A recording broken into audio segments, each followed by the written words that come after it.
Assalamualaikum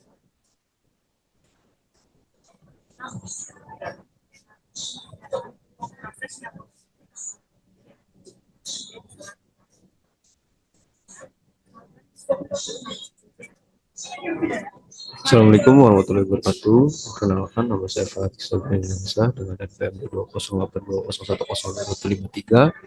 Hari ini saya akan mengerjakan tugas dari KSI, yaitu untuk melakukan penerapan prinsip dari list privilege. Nah, untuk yang pertama, kita buka Windows Search, lalu kita tulis untuk pengaturan di akun. Kita buka setting,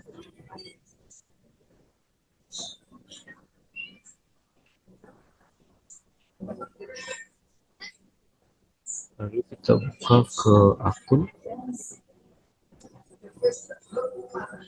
ya info.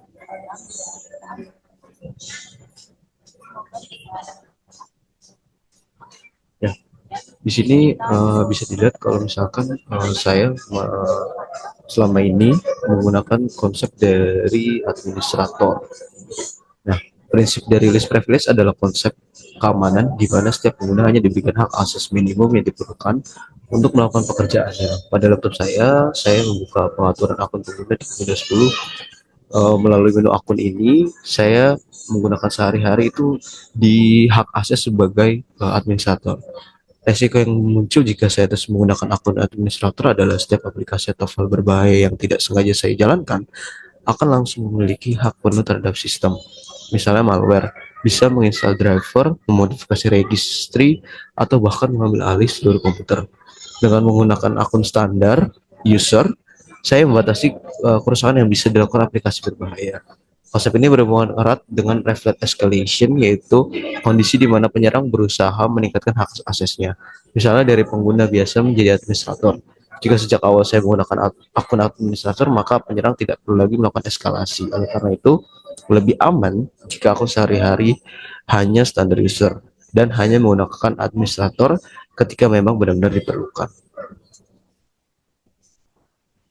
Oke. Lalu untuk kasus yang kedua yaitu tentang verifikasi prinsip file save default pada firewall. Yang pertama itu kita balik lagi ke users, lalu kita cari untuk Windows Defender file. Ini beberapa nama Windows file.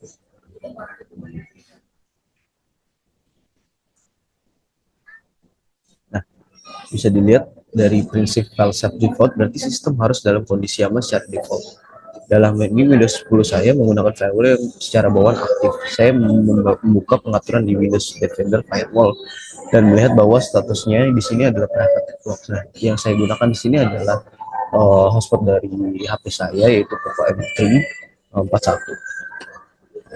Nah, yang artinya semua koneksi yang tidak dikenal bisa secara default akan diblokir kecuali saya izinkan secara eksplisit. Selanjutnya adalah memeriksa daftar aplikasi yang diizinkan. Seperti ini, allow apps to communicate through Windows Firewall. Nah, di sini ada list dari tentang private atau publik yang saya izinkan. Di sini ada beberapa aplikasi maupun file-file yang saya izinkan private atau publik. Seperti ini. Nah, setelah itu di sini saya mengambil contoh di Firefox. Firefox ini saya ambil contoh di publik ya, karena memang ini adalah salah satu browser saya. Kenapa saya izinkan publik? Karena ini kan untuk mengakses internet. Hal ini memang wajar karena Firefox ini adalah browser yang saya gunakan sehari-hari.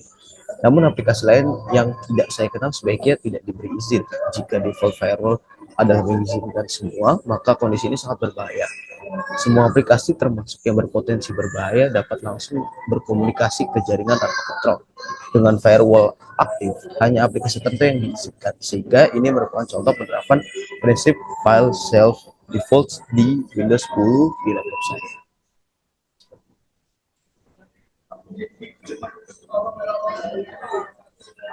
Oke, selanjutnya saya akan melakukan investigasi potensi backdoor atau proses mencurigakan untuk yang ketiga.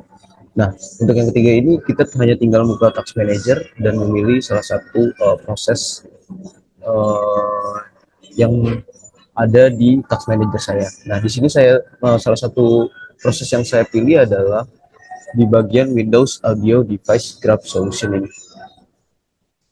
Nah, di bagian Windows Audio Device Graph Solution Isolation ini, proses ini secara default berjalan di Windows 10 ya, dan memiliki peran penting dalam sistem audio.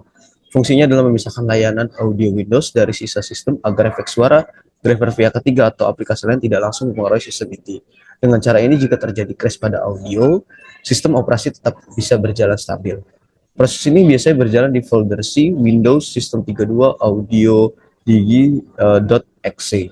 Jika lokasi proses berbeda, misalnya ada file dengan nama yang sama tetapi berada di folder lain, maka besar kemungkinan itu adalah malware yang menyamar. Ini adalah teknik yang sering digunakan rootkit atau backdoor, yaitu memakai nama file Windows asli untuk mengelabui pengguna. Sebagai contoh, jika ada malware bernama audio dg.exe tetapi disimpan di folder C, user, public, atau C temp, pengguna mungkin tidak curiga karena namanya mirip dengan proses bawaan Windows. Padahal itu ada ancaman keamanan yang bisa mencuri data atau membuka akses jarak jauh ke komputer. Dari investigasi saya, proses ini memang berjalan lemar dan tidak menunjukkan tanda mencurigakan. Namun jika pengguna CPU atau memori dari audiodigi.exe tiba-tiba sangat tinggi, itu bisa menjadi indikasi ada masalah dengan driver audio atau aplikasi pihak ketiga yang menempel di proses ini. Oleh karena itu, saya menyimpulkan bahwa audio device graph isolation adalah proses penting dan normal, tetapi tetap harus diawasi karena bisa disalahgunakan untuk menyembunyikan malware. Mungkin itu saja yang bisa saya sampaikan. Kurang lebihnya mohon maaf. Wassalamualaikum warahmatullahi wabarakatuh.